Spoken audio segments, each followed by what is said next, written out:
Good morning. It's November 8th, 2020. For whatever reason, the library has decided to renew one of my books. They're on a staggered 10-day schedule, or at least they used to be, and now they've updated my books to be, 31 days after a very unfortunate event was allowed to transpire prior to the election.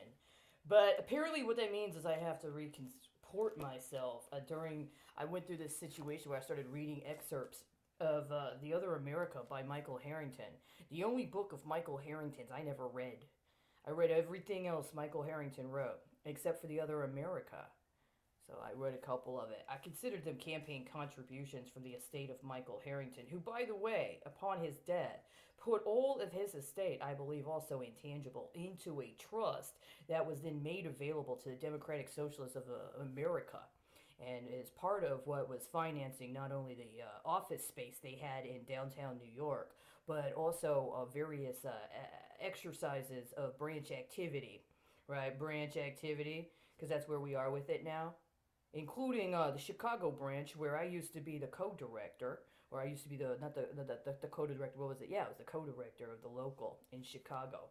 I had some significant disagreements with those guys. I thought that, for instance, if you're a member of the Democratic Party, you should not be eligible for the annual award regarding the legacy of Debs, Thomas, and Harrington. This was a personal political feeling I had, and I did not support anybody that identified themselves as a member of the Democratic Party as being eligible.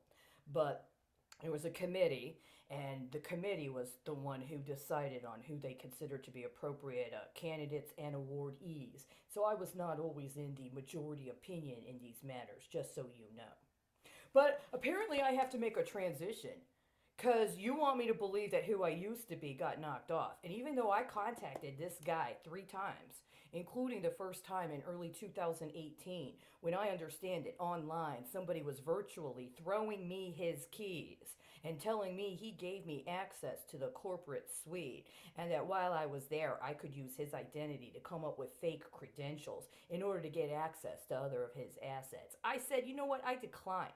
I think that's illegal. And not only do I think that's illegal, I think it might actually be seditious because they're also giving me what are alleged to be instruction and or tactical manuals identified as being with the United States Air Force that are also coming up in connection with so-called reserve activations that are allowing for people to be swapped into MOSs that they are not qualified for by virtue of their actual military service, A, and B, require a form of technical specialized experience and education that they are not apparently, at least according to this, required to receive before they are allowed to have their MOS changed. Now, I'm not going to take this guy's keys. He has to know that somebody is throwing a bunch of homeless women his keys and saying, honey, take the corporate suite, I'll help you out. That's unacceptable.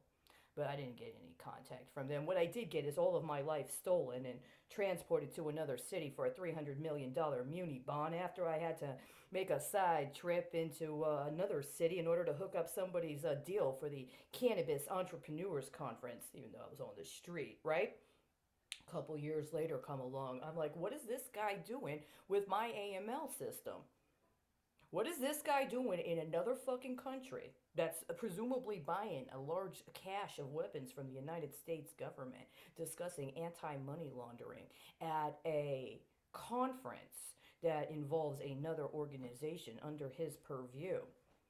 I'd already contacted a major asset for that country when I had attempted to apply for a job as an inspector that ended up getting misrepresented online as being about a service representative, right? That was the second time I tried to contact them. There was a time in between where there was something about a muni bond that was hitting their address, and one of their affiliates got some guy that answered the phone and said he was going to pass the message on. I don't have that now. What I have is his book. And I think I'm going to go ahead and have a couple morning coffees with Mr. Steven Schwartzman until, I don't know, I guess until I get the point, right? Let's start. Page 143. Just so you know, I very rarely read a book from front to back linearly. I very rarely do that. That's not my relationship with books. Cycles, investing through ups and downs. The success of any investment depends in large part on where you are in the cycle when you make it. Cycles can have a major impact on the growth trajectory of a business, the valuation, and of course, the potential rate of return. We routinely discuss cycles as part of our investment process. Here are my simple rules for identifying market tops and bottoms. Oh, is that why Daddy's in the fucking vest outside? Tops and bottoms. Where are you, Steve? I guess we'll find out. 1. Market tops are relatively easy to recognize. Buyers generally become overconfident and almost always believe, quote, this time is different, end quote. It's usually not. 2. There's always a surplus of relatively cheap debt capital to finance acquisitions and investments in a hot market.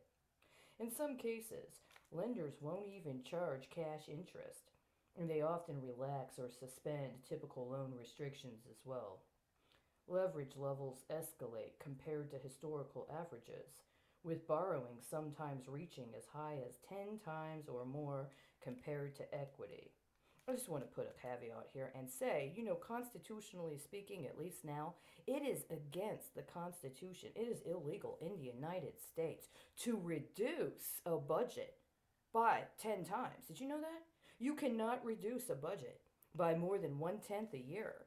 So you can apparently leverage levels as high as 10 times or more compared to equity when you're dealing with, what is this?